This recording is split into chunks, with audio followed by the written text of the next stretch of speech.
से करें कि माननीय सदस्य प्लीज प्लीज मैं माननीय प्रधानमंत्री जी से आग्रह करूंगा कि वह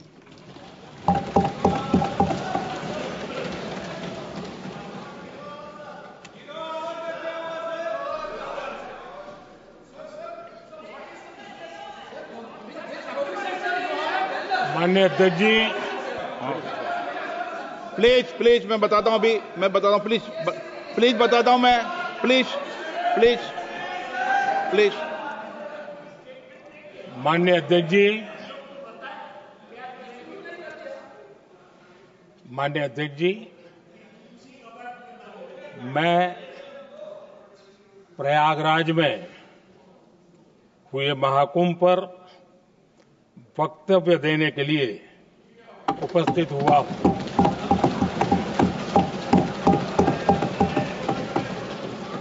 आज मैं इस सदन के माध्यम से कोटि कोटि देशवासियों को नमन करता हूं, जिनकी वजह से महाकुंभ का सफल आयोजन हुआ। महाकुंभ की सफलता में अनेक लोगों का योगदान है। मैं सरकार के, समाज के सभी कर्मयोगियों का अभिनंदन करता हूं। मैं देश भर के श्रद्धालुओं को, यूपी की जनता, विशेष तौर पर प्रयागराज की जनता का धन्यवाद करता हूं। अध्यक्ष जी, हम सब जानते हैं गंगा जी को धरती पर लाने के लिए एक भगीरथ प्रयास लगा था। वैसा ही महाप्रयास इस महाकुंभ के भव्य आयोजन में भी हमने देखा है। मैंने लाल किले से सबका प्रयास के महत्व पर जोर दिया था। पूरे विश्व ने महाकुंभ के रूप में भारत के विराट स्वरूप के दर्शन किए। सबका प्रयास का यही साक्षात स्वरूप है। ये जनता जनार्दन के संकल्पों के लिए, जनता जनार्दन की श्रद्धा से प्रेरित महाकुंभ था। आदरणीय अध्यक्ष जी, महाकुंभ में हमने हमारी राष्ट्रीय चेतना के जागरण के विराट दर्शन किए हैं। ये जो राष्ट्रीय चेतना है, ये जो राष्ट्र को नए संकल्पों की तरफ ले जाती है, ये नए संकल्पों की सिद्धि के लिए प्रेरित करती है। महाकुंभ ने उन शंकाओं, आशंकाओं को भी उचित जवाब दिया है जो हमारे सामर्थ्य को लेकर कुछ लोगों के मन में रहती है। अध्यक्ष जी, पिछले वर्ष अयोध्या के राम मंदिर प्राण प्रतिष्ठा समारोह में हम सभी ने ये महसूस किया था कि कैसे देश अगले 1000 वर्षों के लिए तैयार हो रहा है। इसके ठीक 1 साल बाद महाकुंभ के इस आयोजन ने हम सभी के इस विचार को और दृढ़ किया है।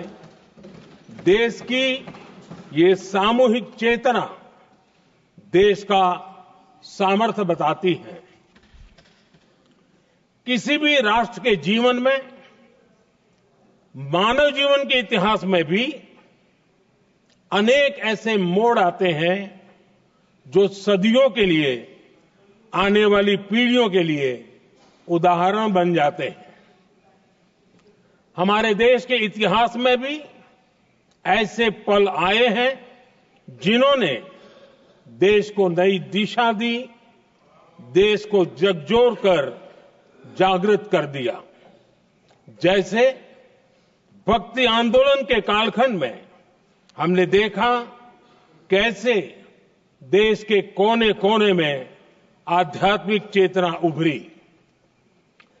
स्वामी विवेकानंद जी ने शिकागो में एक सदी पहले जो भाषण दिया वो भारत की आध्यात्मिक चेतना का जयघोष था। उसने भारतीयों के आत्मसम्मान को जगा दिया था। हमारी आजादी के आंदोलन में भी अनेक ऐसे पड़ाव आए हैं। 1857 का स्वातंत्र संग्राम हो, वीर भगत सिंह की शहादत का समय हो, नेताजी सुभाष बाबू का दिल्ली चलो का जयघोष हो, गांधी जी का दांडी मार्च हो, ऐसे ही पड़ावों से प्रेरणा पाकर भारत ने आजादी हासिल की। मैं प्रयागराज महाकुंभ को भी ऐसे ही एक अहम पड़ाव के रूप में देखता हूं, जिसमें जागरूक होते हुए देश का प्रतिबिंब नजर आता है। अध्यक्ष जी, हमने करीब 1.5 महीने तक भारत में महाकुंभ का उत्साह देखा, उमंग को अनुभव किया। कैसे सुविधा असुविधा की चिंता से ऊपर उठते हुए कोटि कोटि श्रद्धालु श्रद्धा भाव से जुटे, ये हमारी बहुत बड़ी ताकत है। लेकिन ये उमंग, ये उत्साह सिर्फ यहीं तक सीमित नहीं था। बीते हफ्ते मैं मॉरिशस में था। मैं त्रिवेणी से, प्रयागराज से महाकुंभ के समय का पावन जल लेकर गया था। जब उस पवित्र जल को मॉरिशस के गंगा तालाब में अर्पित किया गया तो वहां जो श्रद्धा का, आस्था का, उत्सव का माहौल था वो देखते ही बनता था। ये दिखाता है कि आज हमारी परंपरा, हमारी संस्कृति, हमारे संस्कारों को आत्मसात करने की, उन्हें सेलिब्रेट करने की भावना कितनी प्रबल हो रही है। अध्यक्ष जी, मैं ये भी देख रहा हूं कि पीढ़ी दर पीढ़ी हमारे संस्कारों के आगे बढ़ने का जो क्रम है वो भी कितनी सहजता से आगे बढ़ रहा है। आप देखिए, जो हमारी मॉडर्न युवा पीढ़ी है ये कितने श्रद्धा भाव से महाकुंभ से जुड़े रहे, दूसरे उत्सवों से जुड़े रहे हैं। आज भारत का युवा अपनी परंपरा, अपनी आस्था, अपनी श्रद्धा को गर्व के साथ अपना रहा है। अध्यक्ष जी, जब एक समाज की भावनाओं में अपनी विरासत पर गर्व का भाव बढ़ता है तो हम ऐसी ही भव्य प्रेरक तस्वीरें देखते हैं जो हमने महाकुंभ के दौरान देखी। इससे आपसी भाईचारा बढ़ता है और ये आत्मविश्वास बढ़ता है कि एक देश के रूप में हम बड़े लक्ष्यों को प्राप्त कर सकते हैं। अपनी परंपराओं से, अपनी आस्था से, अपनी विरासत से जुड़ने की ये भावना आज के भारत की बहुत बड़ी पूंजी है। अध्यक्ष जी, महाकुंभ से अनेक अमृत निकले हैं। एकता का अमृत इसका बहुत पवित्र प्रसाद है। महाकुंभ ऐसा आयोजन रहा जिसमें देश के हर क्षेत्र से, हर एक कोने से आए लोग एक हो गए।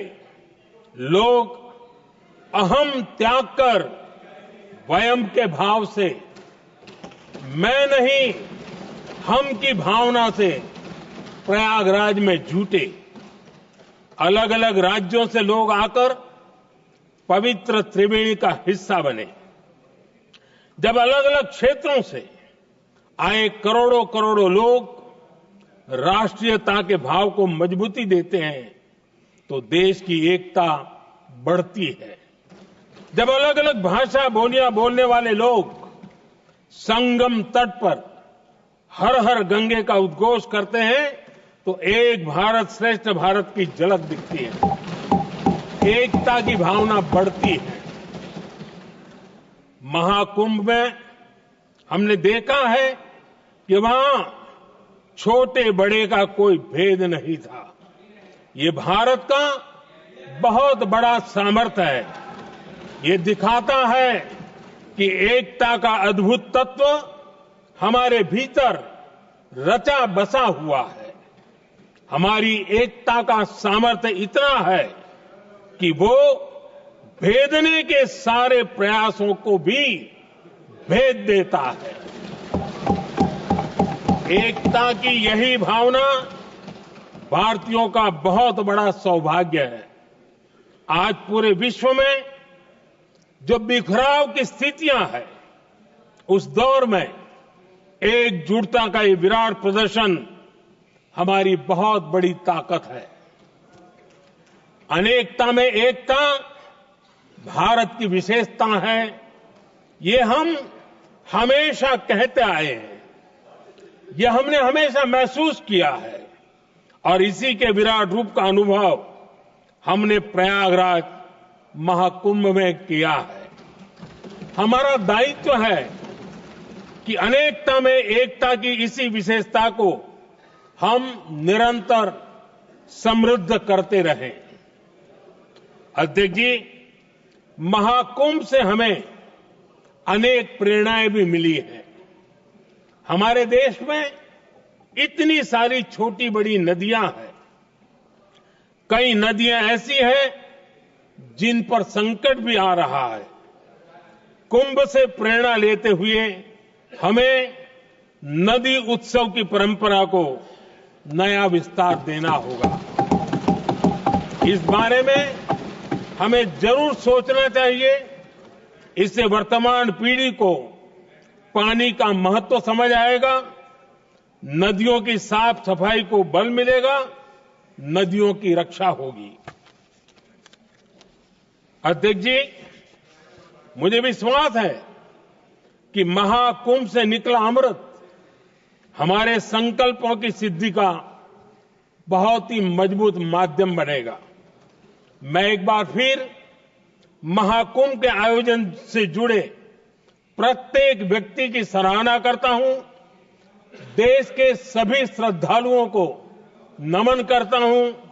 सदन की तरफ से अपनी शुभकामनाएं देता हूं।